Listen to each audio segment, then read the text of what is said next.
Doctor Mohammad Yunus কি কথার চেয়ে কাজে বেশি বিশ্বাসী? আসেন জানি। মাত্র একদিনে উনি কি কি করতে পারেন সেটা জানানোর মাধ্যমে শুরু করি। বিদেশে পাচার হওয়া বিলিয়ন ডলার দেশে ফেরত আনতে শ্রীলঙ্কার প্রধানমন্ত্রী হরিণী অমরাসুরিয়ার সঙ্গে বৈঠক করেছেন তিনি। চেয়েছেন আন্তর্জাতিক সহযোগিতা। শ্রীলঙ্কা ইতিমধ্যে একটি আইন পাশ করেছে তাদের চুরি হওয়া অর্থ ফেরতের জন্য। কিভাবে চিকিৎসা ও ভ্রমণের জন্য থাইল্যান্ড ভিসা সহজ করা যায় সেটা নিয়ে থাই প্রধানমন্ত্রী পেতাংতার্ন সিনিয়ত্রার সঙ্গে আলোচনা করেছেন, যেখানে থাই প্রধানমন্ত্রী ইতিবাচক সাড়া দিয়েছেন এবং ব্যবস্থা নেয়ার আশ্বাস দিয়েছেন।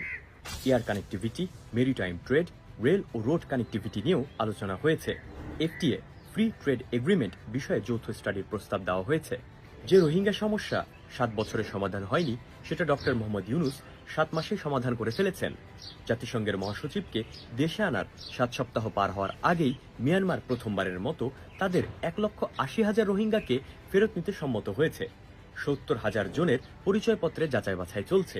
বাকি 5,50,000 জনের বিষয়েও দ্রুত পদক্ষেপের আশ্বাস মিলেছে।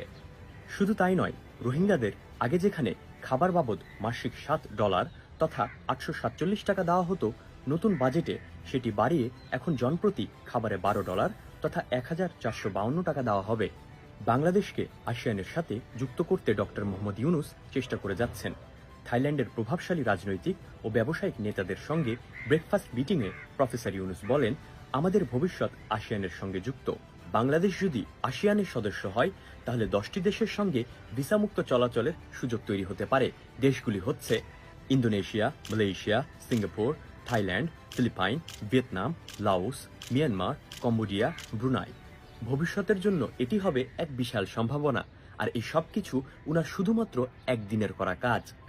এছাড়াও ডক্টর মোহাম্মদ ইউনূস যখন পৃথিবীর দক্ষিণ মেরু চীন সফরে যান, তখন 15,000 কোটি টাকার বিশ্বমানের মেডিকেল কলেজ প্রতিষ্ঠা, 12,000 কোটি টাকার 4টি মহাসাগরীয় বাণিজ্য জাহাজ ক্রয়, 10,000 কোটি টাকার তিস্তা ব্যারেজ তৈরি, বিনা শুল্কে 2028 সাল পর্যন্ত মুক্ত পণ্য বাণিজ্য, বিশেষ অর্থনৈতিক অঞ্চল তৈরির $1 ট্রিলিয়ন চুক্তির ব্যবস্থা এবং বেইজিংয়ের কাছে 50 বছরের মহাপরিকল্পনা চাওয়া, এই সবকিছুর ব্যবস্থা করে এসেছেন। সেটাও আবার এক সফরেই। এখানেই শেষ নয়, ফারাক্কার ভাটিতে 25 কিলোমিটার স্থায়ী বাঁধ নির্মাণের পরিকল্পনা। সরকারি হস্তক্ষেপে সৌদি আরবের বিভিন্ন জায়গায় যাওয়ার বিমান ভাড়া প্রায় 75% পর্যন্ত কমানো। অস্ট্রেলিয়ার স্বরাষ্ট্রমন্ত্রী ঢাকায় হোম অফিস খোলার ঘোষণা দেওয়া। ডক্টর ইউনূসের নেতৃত্বের প্রতি মালয়েশিয়ার জোরালো সমর্থন দেওয়া। বাংলা বান্দা দিয়ে নেপালে 231 মেট্রিক টন আলু পাঠানো। দেশে পুরোদমে আদানির বিদ্যুৎ সরবরাহ, এসব তো আছেই। এছাড়াও সবচেয়ে